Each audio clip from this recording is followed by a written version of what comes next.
복된 주일 예배 시간입니다. 여기까지 나오신 모든 분들 위해 하나님의 크신 은혜가 있기를 진심으로 기원합니다. 우리의 말씀 일기 본문은 시편 115편입니다. 115편, 오늘 우리가 읽은 이 내용 가운데 15절을 보시면 너희는 천지를 지으신 여호와께 복을 받는 자로다. 제목을 여기서 따왔습니다. 여호와께 복을 받는 자, 여호와께 복을 받는 자. 오늘 본문에서 보시는 것처럼 여호와 하나님 어떤 분이신가? 천지를 지으신 분이다. 15절입니다. 천지를 지으신 하나님. 이 첫 말씀만 이렇게 들어도 이 교회에서 성경을 읽고 신앙생활을 한다는 것이 이 세상에 통용되는 지식과는 상당히 차이가 있구나.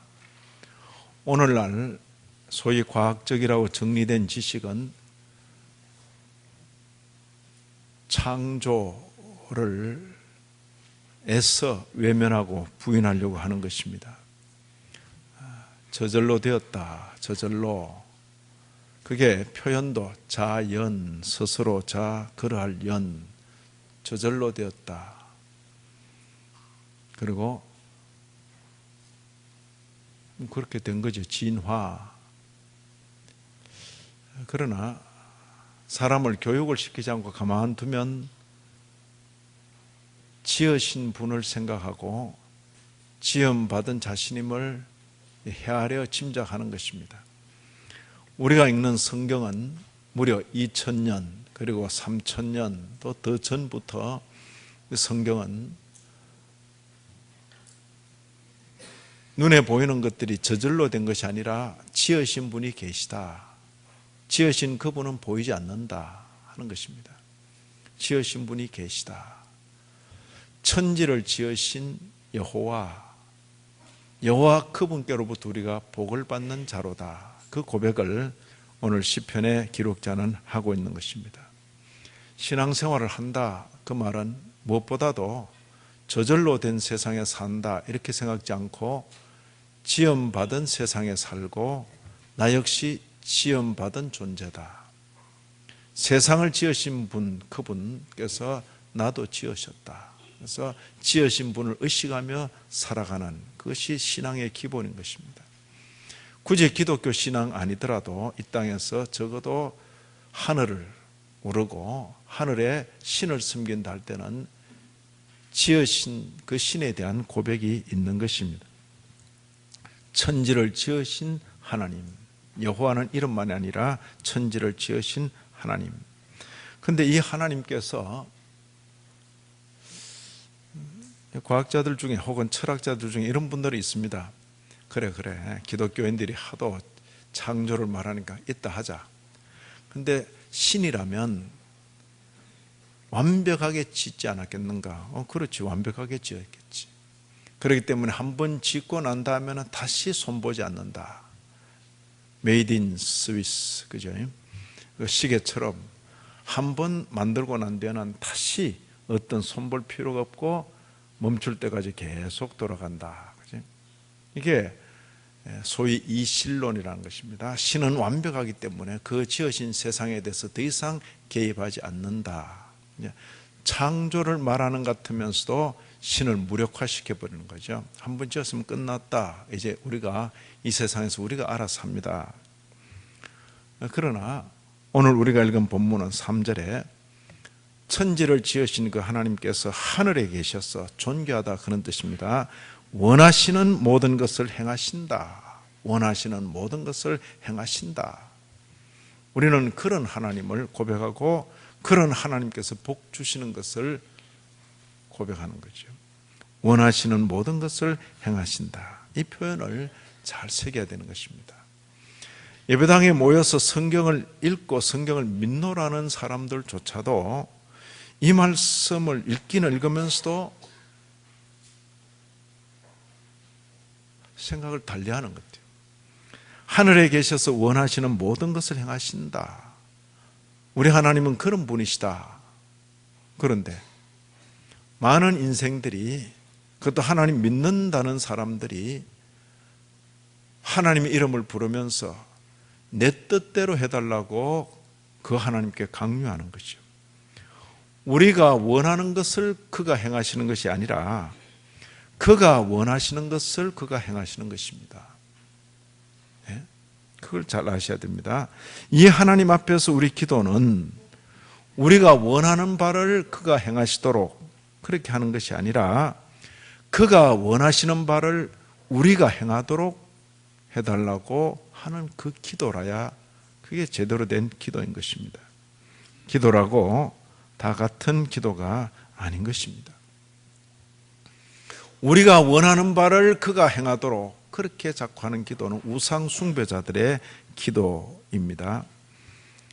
그가 원하시는 바를 우리가 행하도록 해달라고 하는 그 기도가 참 예배자의 기도인 것입니다. 제가 이렇게 말씀드리면 지금이라도 일어나서 나가고 싶은 분들이 아마 계실 수 있습니다. 우리가 원하는 바를 그가 행하도록 하기 위해서 우리가 기도하는 거지, 그 기대 가지고 우리가 하나님 믿는 거지.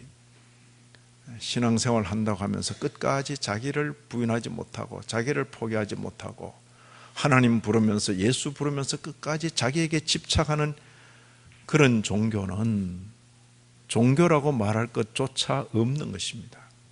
종교라고 부르기 전에 사신 우상에게 절하는 무속신앙이나 그렇게 분류될 수밖에 없는 거죠. 자기에게 사로잡히고 자기 집착을 버리지 못하고 신의 이름을 부르면서도 끝까지 자기 집착. 왜 신의 이름을 부르는가? 내 생각, 내 뜻, 내 주장, 내 고집대로 하게 해달라고. 종교는 그게 굳이 기독교 성경 종교 아니더라도 자기를 피우게 만들고 자기를 부인하게 만들고 자기란 자기는 가능한 없이 여기고 신의 뜻을 헤아리고 보다 더 큰 인류 공영의 그런 뜻을 헤아리고 그렇게 가르치는 것이 마루종자를 써서 그 근본적인 가르침이다. 그래서 종교라는 거예요.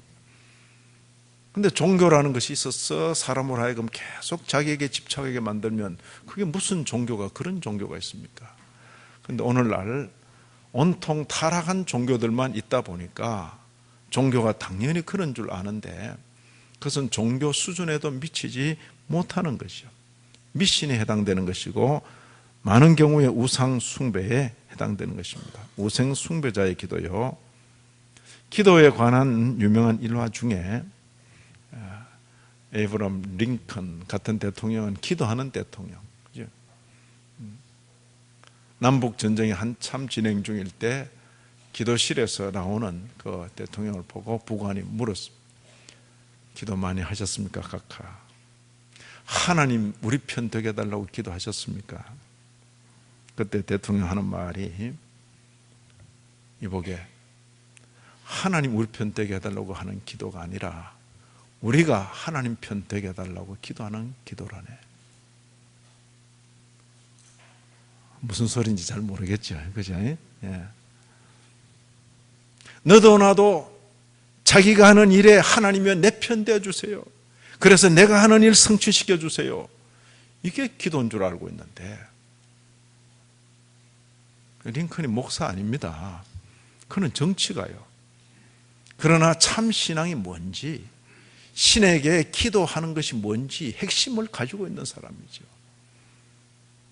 내가 하는 일 도우셔서 내 뜻을 이루게 하여 주옵소서가 아니라 정말 너의 해방, 이것이 하나님 뜻인 줄 알고 우리는 이 일을 이루기를 원하는데 혹시 지금이라도 이 생각이 잘못된 것이 있으면 우리가 고치고 우리 생각을 바꾸고 하나님 편에 서게 해주십시오. 하나님께서 인류 역사의 주관자가 되셔서 이끌어 가시는데 우리가 하나님 편에 서게 해주십시오. 내 생각, 내 뜻, 내 주장에 집착되지 아니하고 하나님의 뜻에 집착하게 하여 주옵소서. 신반포 중앙교회 이 예배당을 출입하면서 그런 기도를 배우고 그런 기도를 하는 저와 여러분이 되기를 진심으로 기원합니다. 예. 어떤 하나님이신가? 천지를 창조하신 하나님, 하늘에 계셔서 그의 뜻대로 일을 이루어 가시는 그 하나님, 그런 하나님인 줄 바로 고백하면 우리가 기도도 달라지는 거죠. 기도도 하늘에 계셔서 힘을 가지시고 자기 뜻대로 이루시는 분이 무자비하고 잔인하고 그럴 것 같으면 참 힘들죠. 뭐 그 정도 권세는 아니지만은 지금 바로 이 땅 위에 그리고 조금만 올라가면 거의 막 힘을 가지고 무자비하게 백성을 노예처럼 부리는 그런 사람도 현존하고 있는 것입니다. 힘이 있는데 자비가 없다. 그렇습니다. 그죠? 자, 제가 여쭙니다. 아주 신앙 좋고 남들로부터 칭찬 듣고 온 성도들로부터 칭찬 듣는 그런 목사님 집에 자라고 있는 아들과 딸, 행복하다, 불행하다? 예? 목사들 안 돼봐서 잘 모르겠죠. 그 다음, 만약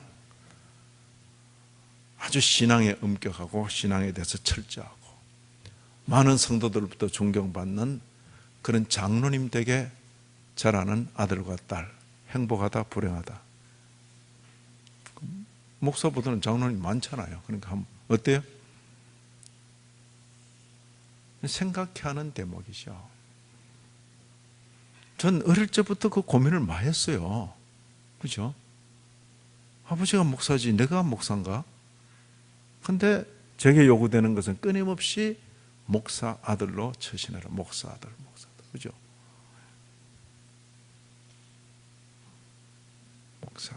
목사들로 자라는 게 뭔가? 이게 복인가? 이게 저주인가? 그렇죠?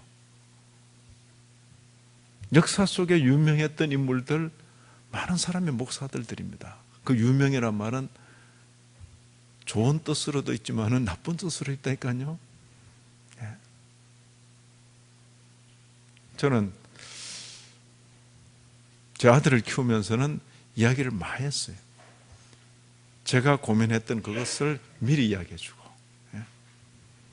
야, 목사, 아버지 목사인데 넌 아직 목사 아니야.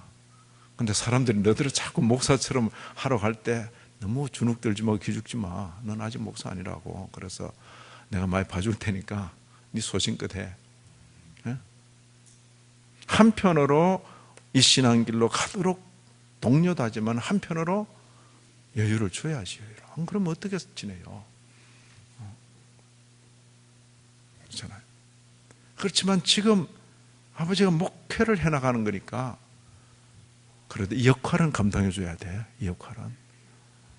제가 뭐 대학생 아들 두고 한 이야기 아닙니다. 이제 초등학교 다니는 애들 두고 유학 중에 독일 그 어느 교회에서 목회할 때 저는 어른들 상대하고 자기 엄마는 아이들 상대하는데 마치 엄마를 도와서 조교처럼, 그렇게 간사처럼 아직 초등학생이 그 역할을 해줘야지. 돌아가는 길에는 또 보상도 해주고, 야, 오늘 수고했다 그러고. 자라면서 우리가 아버지의 목회를 돕고 있다, 동력자다, 그 생각을 한다 그 말이에요.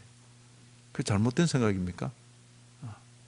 저도 제 부친의 목회를 많이 동력을 했어요. 장사가 되게 해드렸다고. 그죠?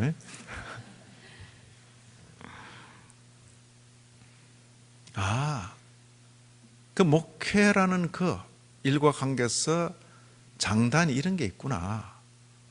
함께 대화를 나누고 그리고 배우고, 지금 그 아들도 목사가 됐다. 목사가 이제 그런 나머지 이야기는 자기와 자기 아들이 또 해야 되겠죠. 아들 하나 있어요. 해야 되겠죠. 신앙 좋은, 저희 부친에게 신앙 교육을, 신앙 지도를 받던 그런 목회자들이 청년 대학생인 저를 불러가지고, 김 선생, 저런 아버지하고 어떻게 사노? 염려되는 거죠. 그건 사제관계에서나 나는 부자지간이라고요. 함께 말씀을 배울 때야 사제관계일 수 있지만은 저는 어쩌면 벌거벗은 아버지를 아는 거죠. 그렇잖아요. 하늘에 계셔서 전능한 능력을 가지고 모든 일을 자기 원대로 하시는 그분께서 무자비하고 잔인하다면 우리는 견딜 수가 없을 것입니다. 그러나 성경은 반드시 전능하신 하나님을 말할 때 반드시 언급하는 것은 그분은 자비하시다. 그분은 인자하시다. 그죠? 그분은 진실하시다. 네? 힘을 가지고 제 마음대로 하면서 말을 막 엎었다 바꿨다 그냥 그럼 어떻게 해요? 어떻게? 자비하시고 진실하시다. 그 자비하심에 하나님의 우리에 대한 용서가 있는 것이 용서가. 우리는 그분을 대할 수조차 없는 인생들이지만은 그분의 자비하심 때문에 용납받아 그분을 대할 수가 있는 것이죠. 그의 자비하심에 우리에 대한 용서가 있고 그의 진실하심에 그분에 대한 우리의 믿음이 있는 것입니다. 믿음. 편치 않으시는데 한 번 주신 약속은 끝까지 지켜가시는데 특히 이렇게 신앙인 선대가 되어서 다음 때에 신앙을 전수하려고 할 때 가장 조심스러운 부분이 이 부분입니다. 많은 경우에 신앙인 부모들이 들어서 자녀들에게 하나님을 오해케 만드는 거죠. 많은 경우에 신앙 좋은 집안에 자녀들에게 비춰진 그 하나님 상은 엄격하고 융통성도 없고 때로는 무자비하고 하나님은 자비하신 분입니다. 하나님은 신실하신 분입니다. 그렇죠? 우리의 잘못, 우리의 연약함, 우리의 부족함 그분께 아뢰 때 용납받을 수 있는 거죠.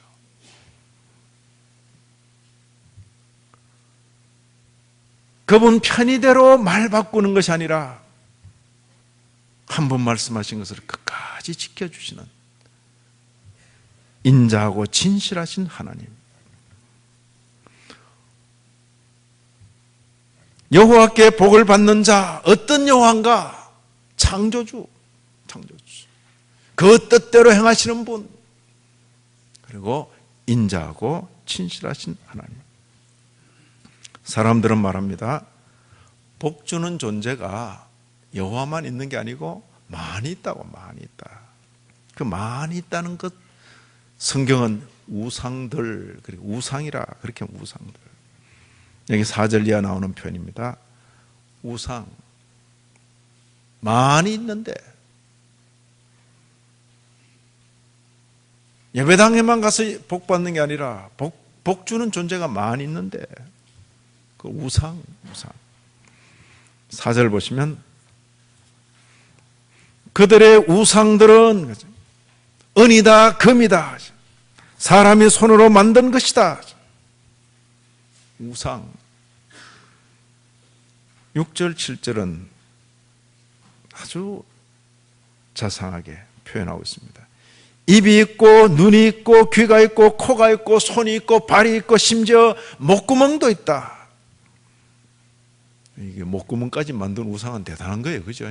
얼마나 섬세하게 만들면 그냥 입만 만들면 되는데 그 속에 구멍까지 뚫어가지고 목구멍까지 그렇게 섬세하게 만들었지만 말 못한다. 그래서 말 못한다. 형체는 있지만은 생명은 없다. 우상이죠, 우상. 8절을 보시면 우상들을 만드는 자들과 그것들을 의지하는 자들이 다 그와 같을 것이다. 이게 복 주는 게 아니라는 거죠. 어쩌면 우상을 섬기면서 복받아하는 그 모든 것들조차도 천지를 창조하신 그분의 섭리 안에 있다. 그 이야기일 것입니다. 우상. 그 동시대 혹은 그 후대에 기록된 이사야 44장 9절을 이해하면 우상을 만드는 자는 다 허망하다. 그들이 원하는 것들은 다 무익하다. 그것들의 증인들은 보지도 못하고 알지도 못하니 그러므로 수치를 당한다. 이 기독교 신앙에 조금 맛만 보아도 이 사람의 머리는 아무데나 숙이는 게 아니로구나. 그걸 깨닫는 것입니다. 사람의 머리는 아무데나 숙이는 게 아니로구나. 예? 더욱이 만들어진 형상 앞에 머리를 숙이는 것은 있을 수 없는 일이죠. 적어도 기독교 신앙인들에게는 어린아이일지라도 그런 정도의 자존감과 자부심은 심겨져야 하는 것이죠. 아무데나 머리를 숙이는 게 아니로구나. 지금 이제 대형 박물관에 있는 몇 가지 작품들이 또 이제 한국으로 옮겨온 모양인데, 이 거대한 신상들은 아마 못 가져올 겁니다. 거대한 신상들. 예? 아시리아의 유적, 바벨론의 유적, 유적들 중에 그게 아마 제일 규모가 크고, 딱 보기만 해도 손이 모아지고 머리가 숙여지는 그 신상들. 그 앞에 당당할 수 있어야죠. 만든 것들이로구나. 다 이제 그렇지 않으면 다니엘이란 인물이 나올 수가 없는 거죠. 나올 수가 없는 것입니다. 그런 정도의 자존감을 가지고 있어야만 다음 영적 세계에 있어서도 역시 그런 자세를 견지할 수 있는 거죠. 우리가 저와 저희 동료들이 독일이라는 곳으로 유학을 가서 그 도서관을 보면서 느낀 첫 느낌이 거대한 바벨론 두라 평지에 세워진 그 신상 같은 그런 느낌이었어요. 학문의 세계에서 영어를 배제하고 뭘 말할 수가 없는 그런 시대 아닌가요? 그런데 저희들이 공부한 그 독일 신학부 대학 도서관에는 영어 책을 찾을 수가 없어요. 영어 책을. 그런 걸 키우지도 않아. 뭐 번역된 것들 모든 신학적인 주제는 독일이 먼저 시작한다. 그런 자부심이 있는 거죠. 영어 서책들을 그냥 두지를 않아요. 그냥 그 찾으려면 한참 찾아야 돼요. 이야. 그리고는 뭐 저희처럼 키 작은 사람 사다리 타고 올라가야 돼. 사다리 타고 책 꺼내려면 이런, 그죠? 사방벽에 그냥 책이 쫙. 그러면서 그 주도하는 것이 성경은 믿을 게 못 된다. 뭐 이런 거. 그죠?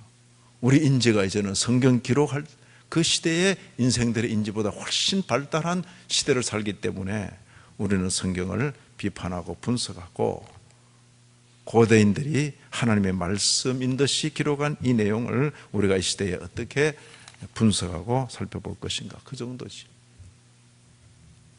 그런 두라 평지에 세워진 우상 같은 그런 지성 체계 앞에서 역시 하나님을 믿는 사람들은 왜 우리가 이 신앙을 이 시대에도 계속 가지고 있어야 하는지 그걸 살펴야 되는 거죠. 우리의 신학은 바로 그런 연구였고 투쟁이었던 것입니다.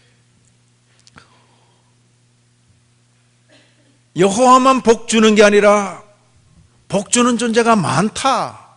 그게 우상들이라. 오늘 우리 시대도 여전히 복 받았다.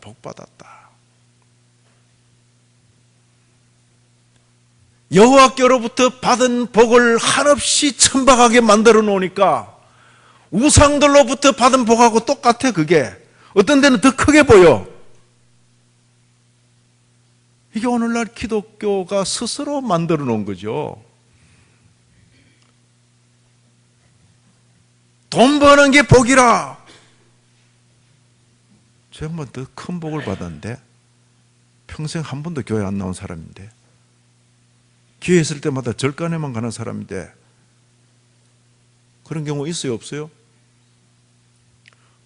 복 받아서 좋은 대학 합격했다. 그런데 너보다 더 좋은 성적으로 합격한 사람이 엄마가 절에 불공 들였다는데, 복 같지도 않은 것들을 복이라고 해가지고 우상들이 준다는 그 복과 같이 만들어버리고, 성경이 말하는 참된 복은 안중에도 없고, 어느 신이 있어서 죄의 문제를 해결하며, 어느 신이 있어서 칭의의 문제를 해결하며, 어느 신이 있어서 영원한 생명의 문제를 해결하든가, 사죄, 칭의, 새 생명의 문제는 성삼위 하나님 외에 없는 거죠. 그 복은 복으로 여기지도 않고, 복 같지도 않은 것들을 복이라고 그렇게 간주하는 바람에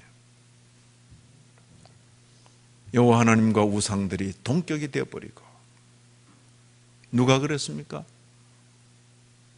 교회를 출입하는 사람들이 그래야 돼. 교회를 출입하는 사람들이. 예? 그걸 차별화했을 동안은 우상의 정각을 출입하는 사람들이 기독교인은 다르다, 교회는 다르다, 예수교인은 다르다 그랬습니다. 그러나 오늘날 그 사람들이 똑같네만 해줘도 고맙지요.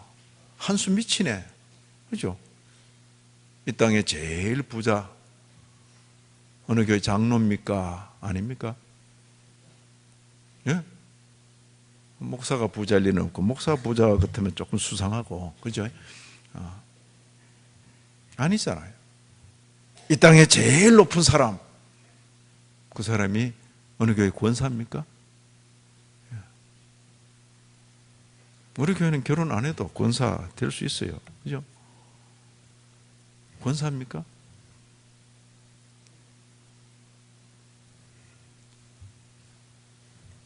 구약에서 여러 가지 보이는 것으로 복이라는 것들이 신약으로 넘어오면서는, 그래 이제 잘 시범받지, 그리고 신약으로 넘어올 때 예수님 말씀 잘 들어라. 그것도 멀리 안 갑니다. 마태복음 5장만 딱, 의를 위하여 핍박을 받는 것이 복이다. 예? 주를 위하여 욕먹고 비난받고 핍박받는 것이 그게 복이다. 기뻐하고 즐거워해라. 내 평생 사는 동안 예수 믿는 이 복을 주시니 감사합니다. 온 기독교 성도들이 그렇게 말해야 되는데, 이제 내가 예수 믿었으니 무슨 복을 주시렵니까? 이러는 종교가 되어버렸으니까.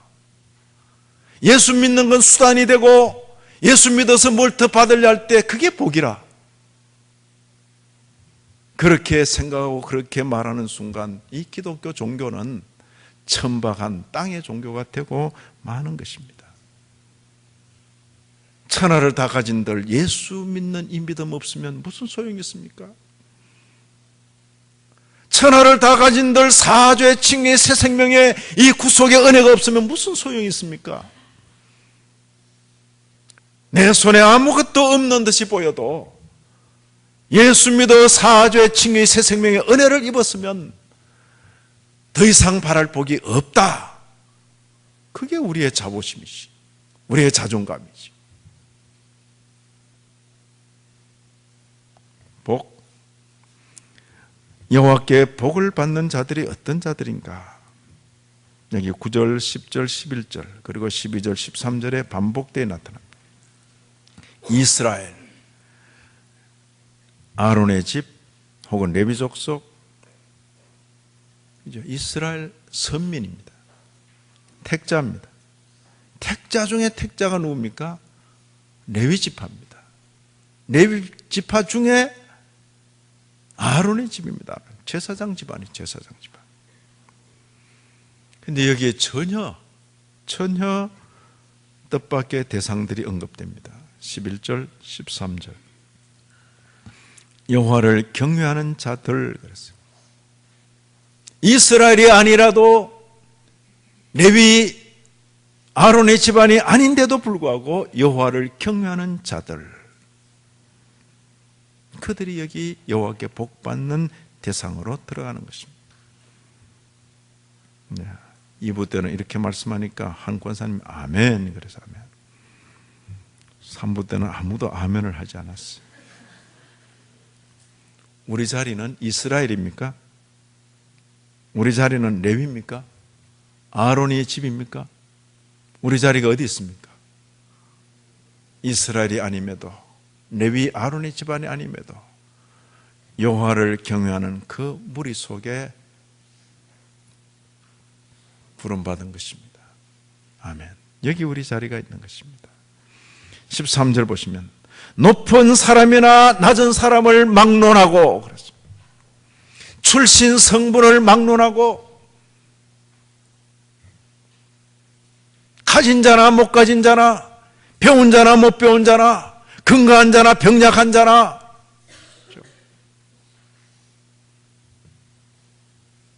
어떻게 하다가 건강한 건 복이고 병약한 건 마치 복에서 제외된 것처럼, 부자 된 건 복이고 부자 되지 못한 건 복에서 제외된 것처럼 온 세상이 그렇게 가니까 예배당 안에 있는 사람들도 그런 생각, 그런 가치관에 함께 휩쓸려 가고 있어요. 하늘에 계셔서 그 원하시는 대로 만인생들에게 행하시는 그 하나님의 섭리의 손길 가운데 나는 혹은 남자로 혹은 여자로 혹은 강한 자로 혹은 약한 자로 혹은 높은 자로 혹은 낮은 자로 혹은 튼튼한 자로 혹은 병약한 자로 주어진 한 생애를 살아가는데 우리의 존재 자체가 그분의 손 안에, 그분의 복 안에 있는데도 마치 복에서 제외된 것처럼, 그건 신앙 아니죠. 신앙 아니죠. 복. 우리는 복을 주신다, 뭐 축복 이런 표현을 그냥 막 쓰는데 그 번역어가 제대로 된지는 여전히 저는 궁금합니다. 왜냐하면 똑같은 그 단어를 하나님께도 쓰거든. 그 하나님께 어떻게 쓰겠어요? 하나님께 어떻게 복을 줄 수 있어요? 그죠? 바라크라는 거, 바라크라는 단어예요. 바라크 단어인데 그걸 사람에게 쓸 때는 복 주신다 그랬는데 그걸 하나님께 쓸 때는 어떻게 해요?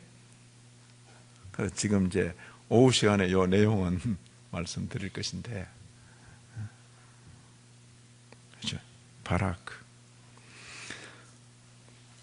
여호와께 복을 받는 자로서 9절 이하 11절에 3번이나 반복되는 표현이 여호와는 우리의 도움과 방패다. 도움과 방패. 도움은 지금 내가 가는 길에 뒤에서 밀어주는 겁니다. 그러죠? 계속 밀어주고. 근데 방패는 뭡니까? 가는 길에 그냥 가면 될 것 같은데 바람이 불어오고 사방에서 화살이 날아들면 갈 수 있습니까? 그걸 막아주는 거라니까. 막아주고 뒤에서 밀어주고 막아주고 쫙 가는 길을 갈 수 있도록. 여호와는 우리의 도움과 방패. 묻습니다. 여호와께서 여러분의 도움과 방패 맞습니까? 이 고백을 하며 진심으로 하며 사는 저와 여러분 우리가 되기를 기대합니다. 여호와는 도움과 방패입니다. 방패입니다. 이제부터 영원까지 여호와를 송축하리라. 이제부터 영원까지. 이런 내용을 깨닫는 그 순간부터 내가 하나님께로부터 복 받은 자로구나. 그때로부터 그가 이제입니다. 영원까지. 시간의 끝이 없어요. 끝이 없어요. 여호와께 복 받았구나. 그 깨닫는 그 순간부터 영원까지. 여기 송축하는 단어가 바로 바라크입니다. 바라크. 그래서 사람을 대해서 쓸 때는 하나님께서 복 주신다 이렇게 쓰지만은 이 단어를 하나님께 쓸 때는 뭡니까? 하나님이야말로 복의 근원이시다 이렇게 선포하는 것입니다. 예? 뭐 사람이 하나님께 뭘 드릴 수 있어요? 당신이야말로 우리의 복의 근원이십니다. 그 선포하는 것이 여기 우리말 번역에는 송축 일어났다. 송축. 그리고 1절에 영광을 우리에게 돌리지 마시고 주의 이름에만 돌리시기를. 사람은 기회 있을 때마다 영광을 자기에게로 끌어올리는 경향이 있습니다. 그러나 여호와께 복받은 자인 줄 깨닫는 그런 성도는 기회 있을 때마다 영광을 하나님께로만 돌리는 것입니다.